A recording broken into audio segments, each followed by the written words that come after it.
أعوذ بالله من الشيطان الرجيم. بسم الله الرحمن الرحيم. الذين يقولون ربنا إننا آمنا فاغفر لنا ذنوبنا وقنا عذاب النار. الصابرين والصادقين والقانتين والمنفقين والمستغفرين بالأسحار. وہ لوگ جو یہ عرض کرتے ہیں کہ اے ہمارے رب، ہم ایمان لے آئے ہیں، پس تو ہمارے گناہ بخش اور ہمیں آگ کے عذاب سے بچا. تو ہمیں آگ کے عذاب سے بچا. یہ کون لوگ ہیں؟ الصابرین والصادقین والقانتین والمنفقین. یہ وہ لوگ ہیں جو صبر کرنے والے ہیں اور سچے لوگ ہیں، اور قانتین عجز کرنے والے لوگ ہیں، عجز کے ساتھ خدا کے حضور مناجات کرنے والے ہیں. والمنفقین خدا کی راہ میں اپنی طاقتیں اور اپنے رزق خرچ کرنے والے ہیں. والمستغفرین بالاسحار خدا سے بخشش طلب کرنے والے ہیں صبح کے وقت. گزشتہ 2 دنوں سے استغفار کے مضمون چل رہا تھا. اس مضمون کو میں نے حضرت مسیح علیہ الصلوۃ والسلام کے بعد تحریرات کی روشنی میں آپ کے سامنے رکھتا ہوں، لیکن ساتھ ساتھ یہ بھی بتاؤں کہ ان مسیح علیہ الصلوۃ والسلام کی تحریرات اتنی گہری ہے بات اور دقیق ہے، اس کو سمجھنا عام قاری کے لیے مشکل ہے. اس لیے میں نے بھی خلفائے کرام کی تشریحات کو اس کو سمجھنے میں ڈھونڈنے کی کوشش کی، اور اکثر جو تشریحات میں ابھی بتا رہا ہوں وہی خلفائے کرام کی بیان فرمودہ باتوں سے ہیں. یعنی مسیح علیہ الصلوۃ والسلام کی کتب کی جو تشریح ہے وہ خلفاء کی تشریحات ہے. مسیح علیہ الصلوۃ والسلام استغفار کے مضمون کی اہمیت کو اس طرح ایک جگہ بیان فرماتے ہیں، وَأَنِ اسْتَغْفِرُوا رَبَّكُمْ ثُمَّ تُوبُوا إِلَيْهِ. یاد رکھو یہ 2 چیزیں اس امت کو عطا کی گئی ہیں، یعنی استغفار اور توبہ. ایک قوت حاصل کرنے کے واسطے ہیں، دوسری حاصل کردہ قوت کو عملی طور پر دکھانے کے واسطے ہیں.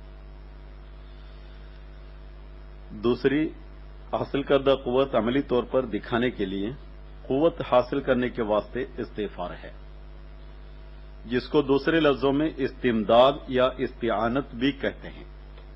استمداد کہتے ہیں مدد چاہنا، استعانت بھی وہی معنوں میں. صوفیوں نے لکھا ہے کہ جیسے ورزش کرنے سے مثلا مقدروں سے اور موگریوں کو اٹھانے سے اور پھیرنے سے جسمانی قوت اور طاقت بڑھتی ہے، اسی طرح پر روحانی مقدر استغفار ہے. اس کے ساتھ روح کو ایک قوت ملتی ہے اور دل میں استقامت پیدا ہوتی ہے. جسے قوت لینی مطلوب ہو وہ استغفار کرے. غفر ڈھانگنے اور دبانے کو کہتے ہیں. استغفار سے انسان ان جذبات اور خیالات کو ڈھانپنے اور دبانے کی کوشش کرتا ہے خدا تعالی سے روکتے ہیں. پس استغفار کے یہی معنی ہیں کہ زہریلے مواد جو حملہ کرنے کے انسان کو ہلاک کرنا چاہتا ہے، جو حملہ کر کے انسان کو ہلاک کرنا چاہتا ہے، ان پر غالب آوے اور خدا تعالیٰ کے احکام کی بجاوری کی راہ میں روکوں سے بچ کر انہیں عملی رنگ میں دکھائے. 2 چیزیں ہیں، ایک توبہ اور دوسرا استغفار. توبہ کے مضمون کسی اور وقت ہوگا، لیکن استغفار یہ ہے کہ خدا تعالیٰ سے مدد چاہنا، اور جتنے ایک انسان خدا تعالیٰ سے مدد چاہتا رہتا ہے اس کی روحانی طور پر وہ جب استغفار کرتے ہیں اس کے لیے ایک ورزش کے کام آتا ہے اور اس کی قوتوں میں زیادہ طاقت آ جاتی ہے. جس کے ذریعہ اللہ تعالیٰ سے وہ اتنا طاقت حاصل کرتا ہے کہ شیطانی حملوں سے بچنے کے لیے وہ اس طاقت کو استعمال کرتا ہے۔ حضور ایک جگہ فرماتے ہیں یہ بات بھی یاد رکھنی چاہیے کہ اللہ تعالیٰ نے انسان میں دو قسم کے مادے رکھے ہیں، ایک سمی مادہ یعنی زہریلی مادہ، سم کہتے ہیں زہر کو، جس کا مؤکل شیطان ہے، یعنی جو سمی مادہ جو زہریلی مادہ ہے اس کو عطا کرنے والا وہ ہمیشہ ہمارے اوپر ڈالنے والا شیطان ہوتا ہے، اور دوسرا تریاقی مادہ اس زہر کو زائل کرنے کے لیے، اس زہر کو ہٹانے کے لیے جو استعمال ہوتا ہے اس کو تریاق کہتے ہیں۔ تریاقی مادہ جب انسان تکبر کرتا ہے اور اپنے تئیں کچھ سمجھتا ہے اور تریاقی چشمے سے مدد نہیں لیتا تو سمی قوت یعنی زہریلی قوت غالب آ جاتی ہے۔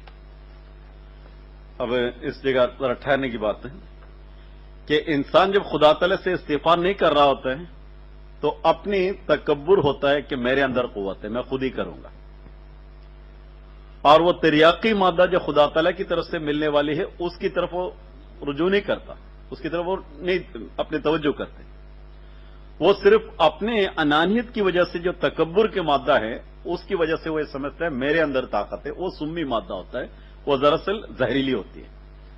جب ہر طاقت ہر چیز پر جو خدا تعالیٰ سے استعانت کر رہا ہوتا ہے وہ استغفار کر رہا ہوتا ہے، یعنی میری اپنی طاقت نہیں، خدا نے طاقت دینی ہے، تو اس وقت وہ تریاق کام کر رہا ہوتا ہے۔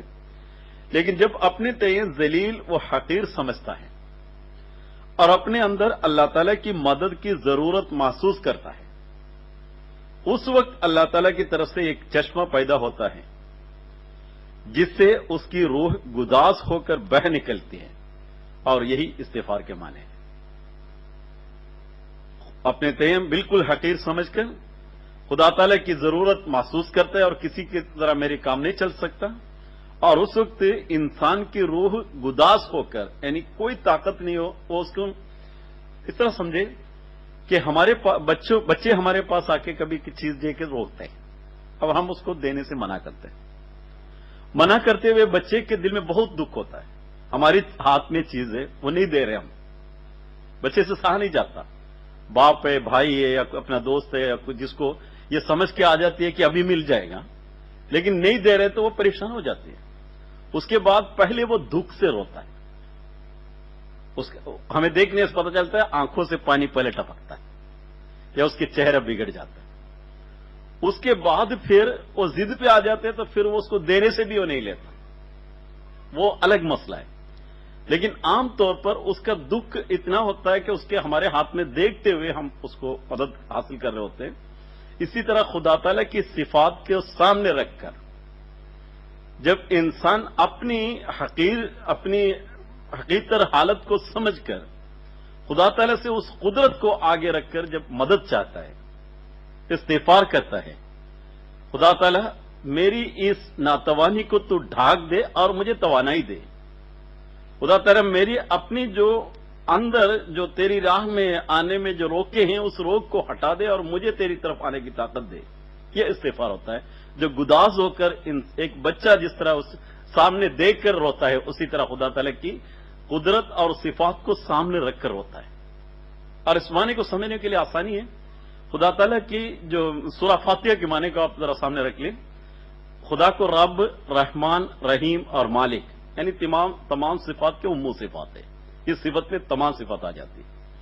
جب اس کو سمجھ لیتے ہیں، سمجھنے کے بعد کہتے ہیں ایاک نعبد، کہ خدا تیری ہی ہم عبادت تو کر رہے ہیں، تیرے جیسے تو ان صفات کو دیکھے تو ہم تیری عبادت کر رہے ہیں، ورنہ ایاک نستعین تیرے سے ہی تو مدد کرتے ہیں۔ اور اس نستعین والی بات ہے وہ استغفار ہے۔ اسی علیہ السلام نے سمجھایا ایاک نعبد و ایاک نستعین دراصل استغفار کی ایک دوسرے شکل ہے۔ تو یہ اللہ تعالیٰ کی ایک اور صفت کے ذریعے بھی مسیح علیہ السلام اس کو سمجھایا، اللہ کی ایک صفت ہے حی، یعنی ہر چیز کو حی خدا تعالیٰ خود قائم رکھتا، اس کو خدا تعالیٰ خود زندگی دیتا، اس کو خدا کی دی ہوئی زندگی ہے ہر شے میں، جتنے بھی دنیا میں اشیاء ہیں، چاہے وہ جاندار ہو جاندار نہ ہو، اس کے اندر جو طاقت ہے وہ خدا تعالیٰ کی حی کی طاقت سے دی ہوئی زندگی ہے۔ اور قیوم اس کو قائم بھی وہی خود رکھتا ہے، وہ خود بھی قائم ہے، اس کو بھی قائم رکھتا ہے، اور خود زندہ، سب کو زندگی دینے والا، خود قائم، سب کو قائم کرنے والا، اس خدا کی صفات کو جو سامنے رکھیں گے تو کہتے ہیں ایاک نعبد، یہ خدا تیرے سے ہی ہم زندہ ہونا چاہتے ہیں، تو ہی ہمیں زندہ رکھے گا، تیری صفت کے ذریعے ہمیں تو زندہ رکھے گا تو تیری عبادت بن جائے گا، وہی ہم چاہتے ہیں، ایاک نعبد، تیری عبادت کرتے ہیں، اور اس کے لیے ہمارے پاس کوئی طاقت نہیں، وہ ایاک نستعین، تیری ہی ہم استعانت، تیری ہی ہم مدد چاہتے ہیں، اور یہ استغفار کے مضمون کی ایک دوسری شکل ہے، یعنی خدا تعالیٰ کو حی و قیوم جانتے ہوئے خدا تعالیٰ کو ایاک نعبد و ایاک نستعین کی دعا اس رنگ میں کرے کہ میرے اندر جتنی کمزوریاں ہیں، 3 قسم کی کمزوریاں میرے پاس، ایک تو میری اپنی کیے ہوئے کی جو شامت اعمال کے طور پر میرے ساتھ لگی ہوئی ہے، اس کو میں کچھ نہیں کر سکتا۔ ایک بچہ جب پڑھتا ہے، پڑھنے کے بعد وہ پڑھائی کے دوران وہ سستی کرتا ہے، امتحان کے دن میں آ کے کھڑا رہتا ہے، اب جتنے وقت اس کو ملا اس کو نہیں پڑھا، اس کی وجہ سے اس کے اندر وہ کمزوریاں، اس کو پتا ہوتا ہے کہ میں نے یہ نہیں کیا، اب اس کی ایک نتیجہ نکلنے والا ہے کل، اس راہ میں اس نتائج کو اللہ تعالیٰ میری اپنی محنت کی نتائج کو نکال کر خدا تعالیٰ جو اس کے پاس سب کچھ ہے وہ مجھے عطا کر دے تو وہ کر سکتا ہے، کیونکہ وہ قادر مطلق خدا ہے، اور اس سے جب چاہتا ہے کہ اپنی غلطیوں کو اللہ تعالیٰ تو چھوڑ دے، تو اپنے قدرت سے، اپنے رحم سے مجھ پر رحم فرما، یہ ایک استغفار ہے۔ دوسری استغفار یہ ہے کہ انسان کے اندر ایسی مواد پہلے سے موجود ہے، اس کی 7 وجوہات کی وجہ سے وہ آ سکتے ہیں، اس وجوہات میں ابھی نہیں جانا چاہتا۔ ایک اس کی ہیریڈیٹری ہے، ایک اس کے عادات، جو بچپن میں اس نے جو بعض چیزیں سمجھا کہ یہی علم ہے لیکن وہ علم نہیں ہوتا، اور بعض چیزیں ایسے ہوتے ہیں کہ بعض لوگوں کی صحبت کی وجہ سے اتنا اس کا اثر ہوتا ہے ہمارے ایک حصہ بن جاتا ہے۔ آپ اگر کچھ لوگوں کے جو بالکل آہستہ بات کرنے والوں کے ساتھ بیٹھ کے کچھ دن بات کریں، آپ کے خود آواز دھیمی ہو جاتی ہے، تو یہ ایک 7 وجوہات ہے جو مختلف قسم کی بیماریاں بھی ہوتی ہیں، تو ان وجوہات کی وجہ سے بعض چیزیں جو ہم اپنے کنٹرول میں نہیں رکھ سکتے، یہ ہم چاہے تو بھی اس وقت ہمارے کنٹرول میں نہیں ہوتا، ہماری جسمانی طور پر وہ خود بخود نکل جاتی ہے، غصہ وغیرہ اسی طرح کی طاقت ہوتی ہے، تو اس کو ظاہر ہونے سے اللہ تعالیٰ اس حالات سے ہمیں بچائے رکھے تو ہم بچ جاتے ہیں، اس حالات سے ہمیں پہلے سے پریکاشن ہمیں مل جائے کہ وہ نہ جائے، تب بھی بچ سکتا ہے۔ تو استغفار کا ایک معنی یہ بھی ہے کہ ان حالات کو، ان طاقتوں کو تو ڈکے رکھے، اس کو باہر نہ نکلنے دے۔ تیسری بات جو ہے وہ استغفار، جو میں نے کل بھی اس کو، اس لیے میں اس کو بار بار ریپیٹ کر رہا ہوں، اس کو ذہن میں رکھ کے استغفار کرنی چاہیے۔ مسیح موعود علیہ السلام نے سمجھایا ہمیں، اور کوئی کسی نے نہیں سمجھایا، باقی صرف استغفر اللہ کے نام پہ لگا ہوا ہے۔ تو تیسری بات یہ ہے کہ جو بات ہم کر رہے ہیں، ابھی کیا نہیں لیکن کل آنے والا ہے، اس میں ہم پھنس سکتے ہیں۔ بہت سے ایسے مواقع جہاں جانے سے اللہ تعالیٰ ہمیں روک کے رکھتا ہے، بہت سے ایسے کام ہیں جو کرنے سے اللہ تعالیٰ ہمیں روک کے رکھتا ہے۔ اگر کسی کی غیبت سنی ہے تو اس آدمی سے ملنے سے اللہ تعالیٰ ہمیں بچا دے، اگر کوئی ہمیں بلا وجہ کی مصیبتوں میں ڈالنے کے لیے ہمیں کوشش کرے تو اس آدمی کی تعلق ہی پہلے سے کٹ جائے، اور اس قسم کی بعض چیزوں سے اللہ تعالیٰ ہمیں پہلے سے بچانے کے لیے بھی استغفار کرتے ہیں۔ اور یہ اتنی بڑا مضمون ہے یہ مضمون کہ بیعت میں صرف ایک دعا ہے، استغفر اللہ ربی من کل ذنب واتوب الیہ، ربی انی ظلمت نفسی ظلما کثیرا واعترفت بذنبی لا یغفر الذنوب الا انت فاغفر لی مغفرۃ انک انت ارحم الراحمین انک انت الغفور الرحیم۔ بیعت میں صرف 2 ہی دعا ہے ہمارے، اور وہی دعا استغفار والی دعا ہے، اور بیعت کے نام ہی مسیح علیہ السلام نے توبہ و استغفار رکھا۔ اور دوسری بات، بیعت میں ایک شرط جو مسیح علیہ السلام نے رکھا ہے، وہ بھی ایک پڑھنے سے تعلق رکھتے ہیں، میں اس کو اسی طرح پڑھ لیتا ہوں۔ ہر روز اپنے گناہوں کی معافی مانگنے اور استغفار کرنے میں مداومت اختیار کرے گا۔ تیسری جو شرط ہے اس کے آخری جملے ہیں، ہر روز اپنے گناہوں کی معافی مانگنے اور استغفار کرنے میں مداومت، یعنی ہمیشہ کی اختیار کرے گا، کیونکہ مسیح موعود علیہ السلام کا اپنا جو ہمیں جو سمجھایا جو ایک اصول ہے وہ یہ ہے، جو شخص کسی عورت کے پیٹ سے پیدا ہوا اور پھر ہمیشہ کے لیے استغفار اپنی عادت نہیں پکڑتا، وہ کیڑا ہے نہ انسان. یعنی وہ انسانیت کے مقام سے جو سب سے نیچے جو گر سکتا ہے وہ کیڑا ہوتا ہے، وہاں تک جا سکتا ہے. جو استغفار نہیں کرتا، عام جانوروں کے ساتھ بھی اس نے تشبیہ نہیں دی. جو سب سے نچلے جو اشراط الارض ہے اس کی طرف اللہ تعالیٰ نے اس کی مسیح علیہ الصلوۃ والسلام اس کی تشبیہ دی. فرمایا وہ کیڑا ہے نہ انسان، وہ اندھا ہے نہ سوجا کا، وہ ناپاک ہے اور ناپاک ہے نہ طیب. جو استغفار نہیں کرتا وہ ناپاک ہوتا ہے اور طیب نہیں ہو سکتا، اور وہ کبھی بھی اپنی زندگی کو آگے چلا نہیں سکتا. تو بہرحال استغفار کی جو مضمون ہمیشہ سامنے رکھنا اور ہمیشہ استغفار کرنا. ایک آیت آتے کہ اللہ تعالیٰ یہ جو نیک بندے ہوتے ہیں وہ صبح بھی شام بھی استغفار کرتے ہیں. یعنی جو صبح سوتے رہتے اس سے تو استغفار تو نہیں ہو سکتا، جو شام سوتے اس سے بھی نہیں ہو سکتا. یہ دونوں وقت اللہ تعالیٰ نے خاص طور پر اس لیے ترغیب دی. یہ دونوں وقت دنیا میں ایک بہت بڑا انقلاب آ رہا ہوتا ہے. ایک دن رات میں تبدیل ہوتے ہوئے اور رات دن میں تبدیل ہوتے ہوئے ایک بہت بڑا انقلاب جسمانی طور پر ساری دنیا میں آ رہا ہوتا ہے. اور اس انقلاب کے وقت ہمارے روحانی طور پر بھی اس کا اثر ہوتا ہے. اس اثر کو ساری عالم ہمارے اوپر متاثر ہو رہا ہے. حضرت مسیح علیہ الصلوۃ والسلام نے یہ بھی سمجھایا کہ دنیا کی ہر ذرہ بلا واسطہ یا بالواسطہ کسی نہ کسی طرح کوئی بھی ایسا ذرہ نہیں جو تم پر اثر انداز نہ ہوتا، انسان پر اثر انداز نہ ہوتا. تو وہ اس وقت بھی اللہ تعالیٰ سے مدد چاہنا اور استغفار کرنا اور تسبیح کرنا یہ معنی رکھتے ہیں کہ ہم ان اشیاء سے جو بھی دنیا میں اشیاء ہے اس خدا تعالیٰ کے اس انقلاب کے ساتھ، خدا کی مدد کے ساتھ اس انقلاب میں داخل ہونا چاہتے ہیں. اور جو اس وقت اس طرح داخل نہیں ہوتے پھر اس کا کسی کام کا نہیں ہوتا. حضرت مسیح علیہ الصلوۃ والسلام نے اب ان طباع کی مزاج کے مختلف لوگوں کے مزاج کے متعلق بعض علاج پیش کیے. اس میں سے ایک علاج جو میں کل ایک مسیح علیہ الصلوۃ والسلام کی اقتباس پڑھا تھا وہاں سے پھر اس کو شروع کروں گا. اس کی ایک حصہ کروں گا، باقی انشاءاللہ بعد میں. حضور کل جو پڑھا تھا اس کا حصہ میں دوبارہ اس کو دوہراؤں، آخری حصہ. اس طور کی طبیعتیں بھی دنیا میں پائی جاتی ہیں، یعنی ہمیشہ غضب پر غالب آ جاتے ہیں. اپنے جو قوت غضبیہ ہے اس کی جو ایک بہیمانہ حالت ہے، وہ ایک جانوروں جیسے حالت ہے، اس جیسے حالت کے ہمیشہ اچانک غالب آ جاتے ہیں، ان کے اپنے کنٹرول میں نہیں رہتا. یعنی وہ خود نہیں کر رہا ہوتا، وہ خود بعض لوگ کہتے ہیں نا میں غصہ کرتا نہیں، وہ خود ہی ہو گیا، ایسے حالت آ گیا، ایسے ٹمبر ایسا تھا اس وقت ایسا بول پڑا.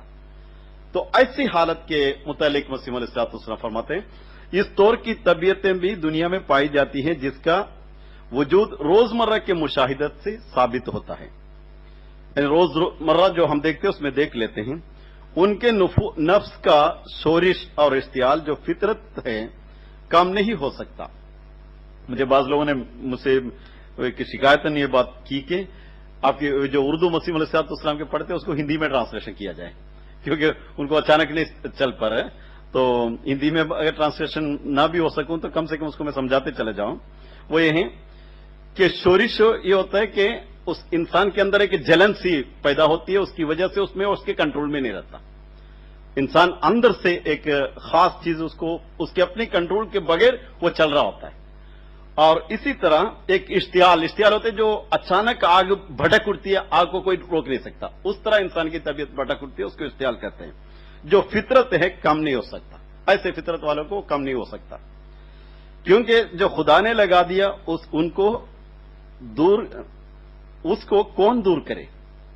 اب یہ ہے کہ کہیں یہ نہ سمجھے کہ خدا نے اس کو اسی طرح پیدا کیا، وہ میں بعد میں سمجھاؤں گا. خدا نے جو اس کی فطرت میں وہ ہے، یعنی اس کی جین میں وہ آ چکا ہے یا اس کی فطرت میں وہ آ چکا ہے کہ اس کو ابھی آپریشن بھی کرے نہیں ہو سکتا. اب ہارٹ کے آپریشن ہو جاتے پھر اس کے بعد اسی طرح انسان ہوتا ہے. اب دیکھیے کچھ دنوں کے بعد سر کے بھی آپریشن کر دے گا، اسی طرح انسان رہے گا. اس کے بھی ابھی چل رہا ہے، ابھی پریکٹس ابھی آ جائے گی چند دنوں کے اندر. تو انسان کے اس فطرت کے یعنی ہر خلیے میں، انسان کے ہر سیل کے ہر سیل کے اندر جو ایٹمس ہے اس کے اندر داخل ہے بعض عادتیں، اس کو اچانک انسان نہیں، ہڈی میں بھی ہے، اس کی گوشت میں بھی ہے، اس کی ہر چیز میں اس کے اندر ہے، اس وجہ سے وہ سارے کے سارے ایک ارتعاش پیدا ہوتا ہے۔ وہ کس طرح انسان کے بعض چیزیں اس کی کانشیس مائنڈ میں ہوتا ہے، تو اس مائنڈ کی وجہ سے وہ اس پہ آرگومنٹ کرتا رہتا ہے، اس کا صرف 10% ہوتا ہے، باقی اس کی سب کانشیس مائنڈ کے اندر جو چیزیں وہ آبزرو کرتے ہیں، وہ اوبے کرتا ہے، لیکن وہ کبھی بھی اس پہ آرگومنٹ نہیں کرتا، اس پہ بارے میں سوچتا نہیں ہے، وہ ساری چیزیں فیڈ کی ہوتی ہیں۔ اس مائنڈ کے اندر ہماری جو آبا و اجداد کی عادتیں بھی ہیں، ہم جن جگہوں پہ دیکھا ہے، جن جگہوں سے مشاہدہ کیا ہے، بچپن میں کئی چیزیں دیکھے، ماں کی پیٹ میں ہوتے ہوئے بعض چیزیں سنیے، وہ سب کچھ اس کے اندر فیڈڈ ہے، اور جو ماں نے اپنے حمل کے دوران جو باتیں کی وہ بھی اس کے اندر فیڈ ہے کانشیس مائنڈ کے اندر، اور آج کل اس کی سائنسی ایجادات ہو چکی اس کی، اور ان چیزوں کو ہم جب دنیا میں آتے ہیں ہم تو اچانک اس کو تبدیل نہیں کر سکتا، اور یہ چیزیں ہمارے اندر ایسی چیزیں ہوتی ہیں، مثلا ایک غصہ والی طبیعت والی ایک حصہ ہماری کانشیس مائنڈ کے اندر فیڈڈ ہے، جس طرح ایک آئس پانی میں ڈال دے گا اس کا 10% اوپر رہتا ہے، باقی 90% نیچے رہتا ہے، اسی طرح ہماری جو کانشیس مائنڈ صرف 10% اوپر رہتا ہے، باقی سب کانشیس مائنڈ 90% نیچے رہتا ہے، اور اس کے اندر اتنی علوم اور اتنی چیزیں اس کے اندر جمع ہیں، اس پہ ٹچ ہونے والی کوئی چیز باہر حالات پیدا ہو جائے، یعنی ایک غصہ کسی کے اندر پھنسا ہوا ہے اور اس کو غصہ دلانے والی کوئی چیز حالات پیدا ہو جائے، تو کانشیس مائنڈ اس وقت غصہ پہ بات کرے گا، اس پر آرگیومنٹ کرے گا، تو جیسے کانشیس مائنڈ کی وہ آرگیومنٹ کے ساتھ اس کی سب کانشیس مائنڈ سے وہ غصہ والی جو پہلے فیڈڈ ہے اس کے اندر اس چیز پر ایک ارتعاش پیدا ہوتا ہے، ایک وائبریشن پیدا ہوتے ہیں، اس وائبریشن کی وجہ سے اس کے اندر وہ غصہ والی عادت ساری جسم میں وائبریٹ ہو جاتا ہے، اور جسم کا ایک ذرہ بھی اس وقت نہیں ہوتا، وہ غصے سے پیلانا ہو جاتا ہے۔ اس وجہ سے کسی کو آپ جلدی اس کو ایکسپیریمنٹ کر لیں، آپ کو سب سے زیادہ غصہ جس انسان سے ہے نہیں ہونا چاہیے، اگر ہے تو اس کو ذرا ذہن میں لائے، آپ کا چہرہ بدل جائے گا۔ چہرہ بدلتے ہوئے اس لیے ہمیں پتہ چل جاتا ہے کہ چہرہ ہمارے سامنے ہم ہمیشہ دیکھتے ہیں، جسم کے ہر حصہ بدل جاتا ہے، تو اس جیسے بعض قوتیں ہوتی ہیں انسان کے اندر، جس کی اس مزاج کی مسیح علیہ الصلوۃ والسلام یہاں بات کر رہے ہیں۔ یہ نہیں کہ انسان ہمیشہ گناہ کرتے رہے، وہ اس کی فطرت ہے وہ کرتا چلا جائے، یہ نہیں، اس فطرت کو کیسے دبایا جا سکتے ہیں، مسیح علیہ فرماتے ہیں کیونکہ خدا نے لگا دیا اس کو کون دور کرے، ہاں یعنی وہ اس نے خود اپنے لگایا، ویسے خود بخود آ گیا، ہاں خدا نے ان کا ایک علاج بھی تو رکھا ہے، ایسے لوگوں کے لیے علاج رکھا ہے، وہ علاج وہ کیا ہے؟ توبہ اور استغفار اور ندامت، یعنی جب وہ چیز جائے، اب بچے ہیں نا جاتے ہوئے ہمارے ہاتھ پکڑ کے چلتے ہیں، چلتے چلتے کبھی ہے نا بچوں کی یہ عادت ہوتی ہے کچھ خود ہاتھ چھوڑ کے بھاگ جاتے ہیں، تو ادھر کتا جب دیکھتے دھام کر کے پیچھے آ جاتا ہے، یہی چیز توبہ ہے۔ جب ایسی حالت دیکھ لے کہ ہم بچے کی طرح جا رہے ہیں لیکن ہماری نفس آگے سے دیکھ کے ہمارا شیطان سامنے ہے، پھر وہاں ٹھہرے نہ سیدھا بھاگ جائے، اس چیز کا نام توبہ ہے۔ ایک سمبولک شکل میں بتا رہا، یہ نہیں کہ توبہ اتنا ہی ہے، توبہ کی الگ معنی ہے، لیکن میں صرف سمجھانے کی خاطر کہتا ہوں۔ دوسرا ہے استغفار، جب یہاں پہنچ گیا امی کے پاس، پھر امی سے مدد چاہتا مجھے لے لے، اس کا نام استغفار ہے، گودی میں لے لے، کیونکہ وہاں کتا ہے، وہاں جانور ہے یا کوئی اور چیز ہے، وہ ڈر گیا، اس لیے پھر اس کو امی سے پیچھے لپٹ جاتا ہے، ہاتھ اوپر گودی میں لینے تک روتا رہتا ہے، یہ کیا نام استغفار ہے۔ اور ندامت، پھر وہ ندامت ہوتے بچہ، پھر نیچے اترنے میں وہ چلا گیا تو اس کے بارے میں اس کے اندر ندامت ہوتی ہے، وہ کبھی نیچے نہیں اترتا۔ یہ تین شکل جو بن جاتے، یعنی جبکہ برا فعل جو ان کے نفس کا تقاضا ہے، بچے کے تقاضا وہ بھاگ کے چلا جائے، ان سے صادر ہو، یا حسب خاص فطرتی کوئی برا خیال، اب پھر اردو کرنا چاہیے، اردو ذرا سرل کر رہا ہوں، حسب خاص فطرتی، حسب کہتے ہیں مطابق، خاصہ کہتے ہیں جس کے اندر ایک خاصیت ہو، انگلش میں کہتے ہیں ورچو، پیکولیرٹی اینڈ کوالٹی، ان تین چیزوں کو خاصہ کہتے ہیں، اور وہ خاصہ اس کے اندر جو سوشیش ہے، جو وشیش ہے، اس وشیش کو، اس خاصے کو، اس کی فطرت ہے، اس کی جو پرکرتی ہے، اس کی اس خاصے کو کوئی برا خیال دل میں آ جائے، اس پرکرتی کی وجہ سے، اس فطرت کی وجہ سے اس کے ایک برا خیال اس کے دل میں آ جاتا ہے، جب آ جائیں تو